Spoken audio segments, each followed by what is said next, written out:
여수 MBC 라디오 전망대 강변의 법률사무소.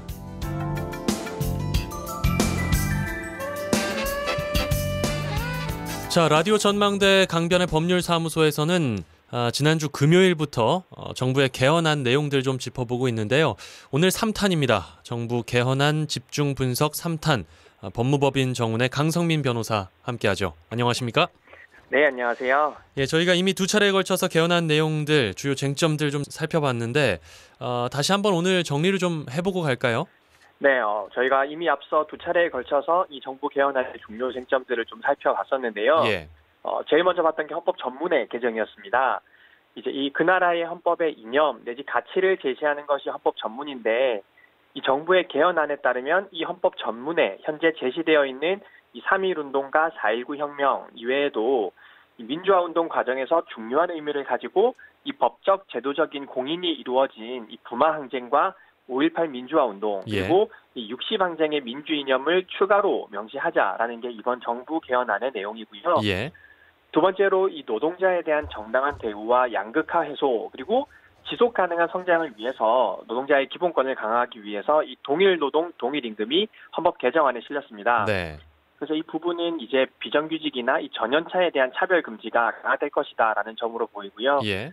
그리고 또 검토해본 게 토지 공개념이었는데, 이 토지의 공공성과 합리적 사용을 위해서 특별한 제한과 의무를 부과할 수 있다라는 내용을 보충해서 이런 자산의 양극화를 방지하겠다라는 내용입니다. 예. 그리고 지난 수요일에는 이제 수도 조항 또 지방 분권에 대해서 얘기를 나눴어요. 이때 방송 내용도 좀 간략하게 요약을 해보죠. 네, 이 참여정부 때 그 수도를 세종시로 이전하려고 시도를 했었으나 그 헌법재판소의 위헌 결정으로 무산된 적이 있었죠. 네. 그래서 이번 헌법 개정안에는 이 수도에 관한 내용을 법률로 정할 수 있도록 규정해서 이 수도를 서울이 아닌 다른 곳으로 옮길 수 있는 가능성을 헌법에 두게 되었습니다. 예. 그리고 이제 또 지방분권, 두 번째로 살펴본 것이 지방분권이었었는데, 이 지방자치단체의 명칭을 지방정부로 변경을 하고 지방의회와 행정부의 조직 구성을 이 지방정부가 직접 정할 수 있도록 하는 내용이 주요 골자이고, 예. 구체적으로는 이 지방정부에서 지역 특색에 맞추어서 조례를 제정할 수 있도록 이 자치입법 권한을 확대하고, 제정에 있어서도 법률에 위반되지 않는 범위에서 이 자치세의 종목과 세율, 징수 방법 등에 관한 조례를 제정할 수 있도록 했습니다. 네. 그리고 그 외에도 주민들의 권리를 헌법적으로 보장하기 위해서 주민 발언권, 주민 투표권, 주민 소환 제도가 들어가 있고요.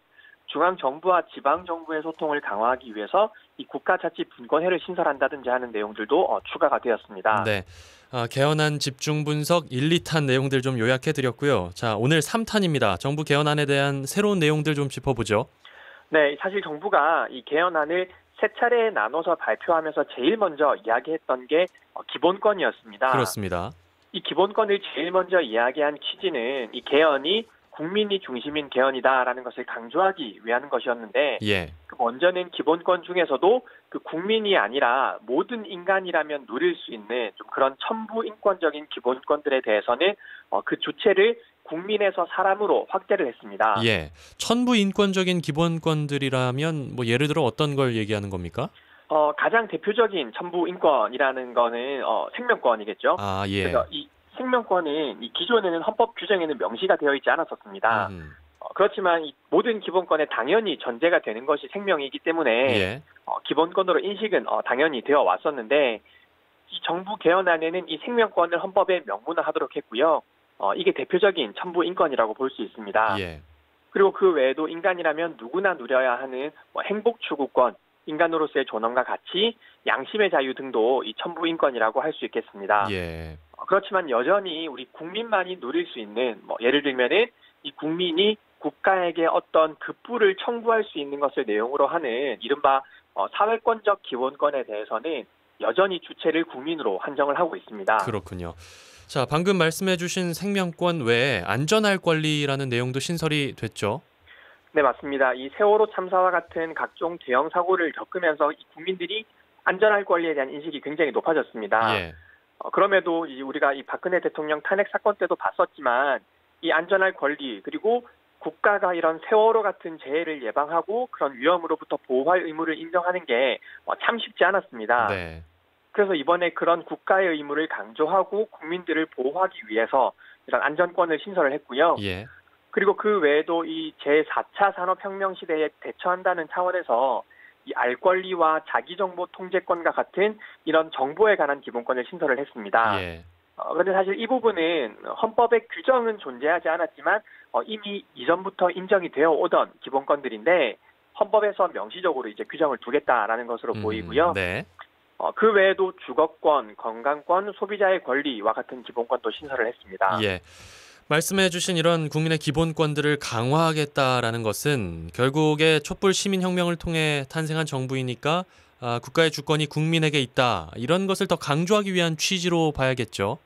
네, 맞습니다. 그래서 이번 정부의 개헌안은 그런 말씀하신 국민 주권을 강화하기 위해서 이 기본권들뿐만 아니라 실질적인 국민 주권 행사를 위한 조항도 신설을 했는데요. 예. 대표적인 게 이 국민 발안제와 국민 소환제입니다. 예. 국민 발안제는 1954년 당시 헌법에 규정된 적이 있었던 걸로 제가 알고 있는데요.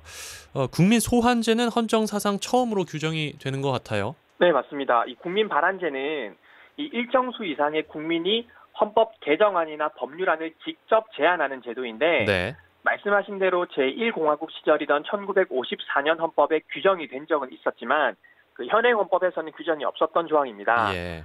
그래서 이 직접 민주주의 한 요소라고 평가가 되고요. 그렇죠.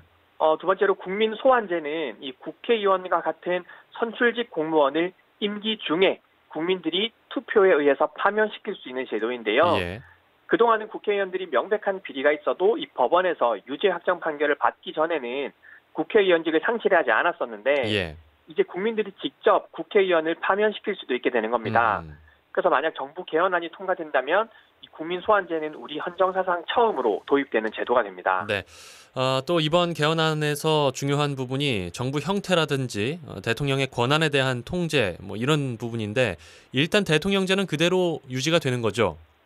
네, 그렇습니다. 이 정부 형태에 대해서 이런 의회에서 선출되는 국무총리에게 행정권이 주어지는 의원 내각제로 갈 것이냐 예. 아니면 집행부의 권한을 대통령과 총리가 나누어서 가지는 이원 정부제 형태로 갈 것이냐에 대한 논의가 계속되어 왔었는데요. 예.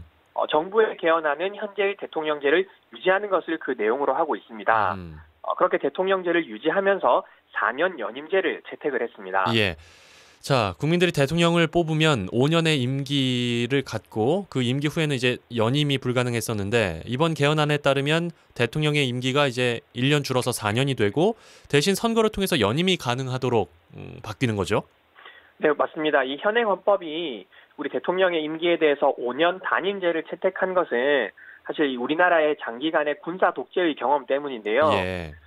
이제는 국민의 의식이 높아졌기 때문에 좀 그런 군사 독재나 장기 집권의 위험은 사실상 없어졌다라고 보는 겁니다. 그래서 이 책임 정치를 구현하고 안정된 국정 운영을 할 수 있도록 하기 위해서 예. 대통령 4년 연임제를 채택할 때가 되었다라는 게 정부의 입장입니다. 예.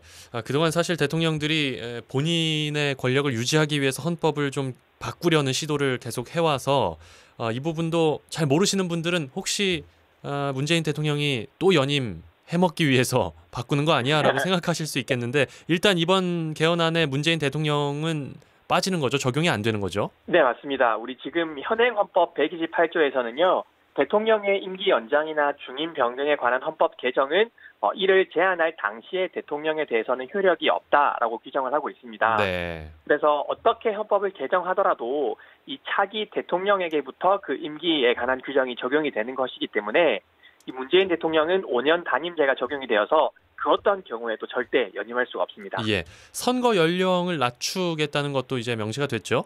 네, 이 현행법상 선거 연령은 만 19세이거든요. 예. 그런데 이 OECD 34개 회원국 중에서 우리나라만이 유일하게 선거 연령을 19세로 정하고 있고 그 외의 국가들은 모두 만 18세 또는 그보다 낮은 연령부터 선거권을 부여를 하고 있습니다. 네.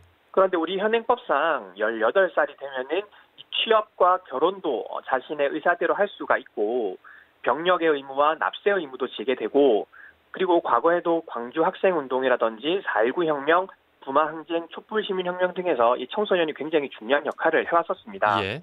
그래서 이런 시대적 요구에 맞추어서 이 청소년의 선거권을 보장하기 위해서 선거 연령을 18세로 낮추겠다라고 밝혔습니다. 예.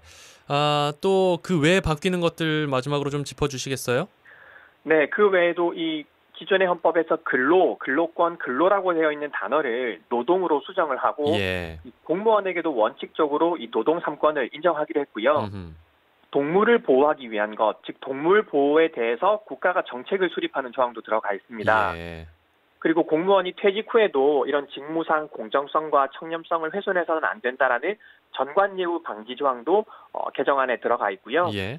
문화의 자율성과 다양성을 보장하도록 하는 내용도 들어가 있습니다. 그리고 국가에게 기초학문을 장려할 의무를 그런 부과하는 조항도 신설을 했습니다. 네. 자, 정부의 개헌안 저희 강변의 법률사무소에서 세 차례에 걸쳐서 자세히 살펴봤습니다. 고맙습니다. 감사합니다.